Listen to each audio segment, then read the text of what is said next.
Here is setting up the scenery for a Bloody Barons game. It's very important that both players have full access to the game. We don't want to do a game where the host players laid out the terrain, chosen the figures, chosen the scenario, and done everything, because you almost might as well not be there. In Peter Pig games, both players contribute to all aspects of the game. That means they can think about the game beforehand. And also the rules allow them to use tactics, not just random things coming up with cards and stuff like that. And let's get started with the scenery. In Bloody Barons, the table is 4 zones wide, 1, 2, 3, 4, and 4 zones deep, 1, 2, 3, 4. That gives us a 16 zone table area. Although this is sort of a grid, there's no markings on the cloth. That's not needed, because most war games can easily tell which of the quarters left and right it is, and it's pretty easy to guess which quarter, front and back it is.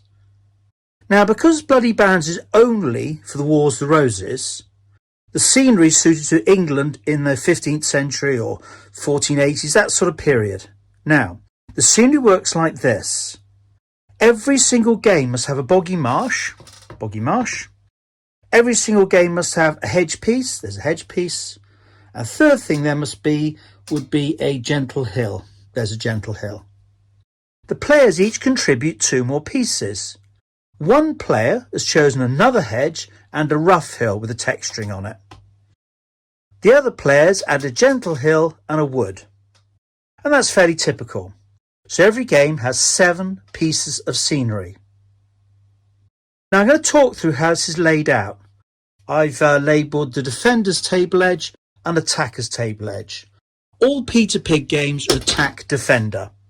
They're not just turn up with 2 equal sides and kill everybody, which is all good fun, but that's not how these games work. Of course, the victory criteria are different from the attacker and defender. They're different criteria. Defender's got to survive and hold some ground, etc., and kill people as well. The attacker's got to more take the ground and push defender out. But there are complex criteria. The little bit of complexity at the end of the game doesn't matter, as long as the criteria are all encompassing and you feel that everything's been taken account of. These aren't blue flag games where the last man with his foot on the bridge is the winner and the other guy, it doesn't matter. Let's begin doing the scenery. There are 7 pieces of scenery. Here they all are. I'm going to put them to one side. Now it works like this. The first 4 go in the corners, because a lot of Wars of Roses battlefields were relatively open in the middle bit. Now the first piece, the defender's going to take this rough hill and put it in that corner. You can see the quarters of the table, that's fairly easy. Next thing, the attacker would choose this wood, purely because it's as close to my hand. I'll put it in that corner. Now the first 4 pieces must be in corners. The defender decides to take this gentle hill, which is quite good to stand your troops on, and put it in that corner. Now the 4th piece, the attacker is going to put a piece in his corner. Those are the corners.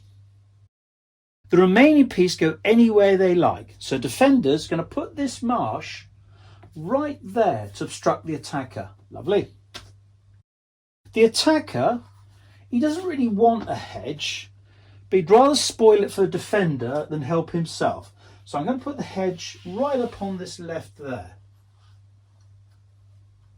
Now there's only a hedge left. Defender, he likes to defend hedges, so he's going to put it there.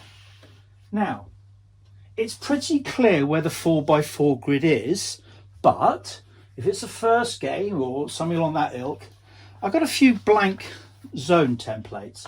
So that sandy one there, so you can sit there, it's going to do nothing but reserve a zone.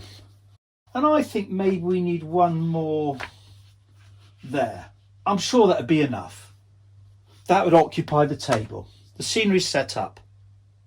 Now the next thing is the defender can try and move things. He has 1 dice and chooses something he'd like to move. Now you only move it on a 3, 4, 5 or 6.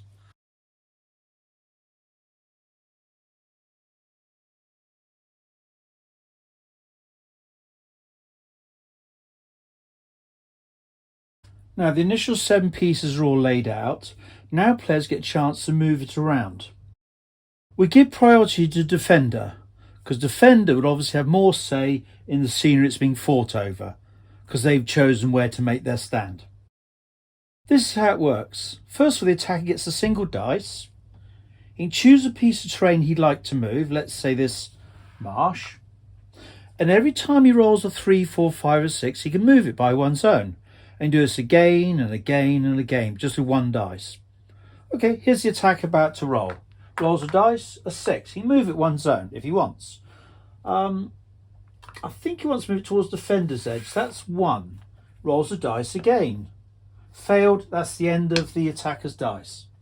The defender, as I said, gets priority of scenery. He gets 3 dice. Defender really wants this gentle hill nearer his base edge.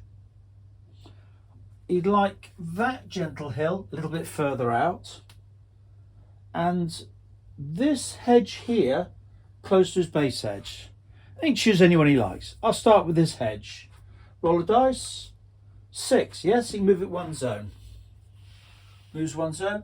Doesn't want to roll again because it's where he wants. That's fine. This gentle hill near the attacker's base edge, he rolls a 4. Moves it once. Tries again. Yeah, second success. Moves it again. Tries again.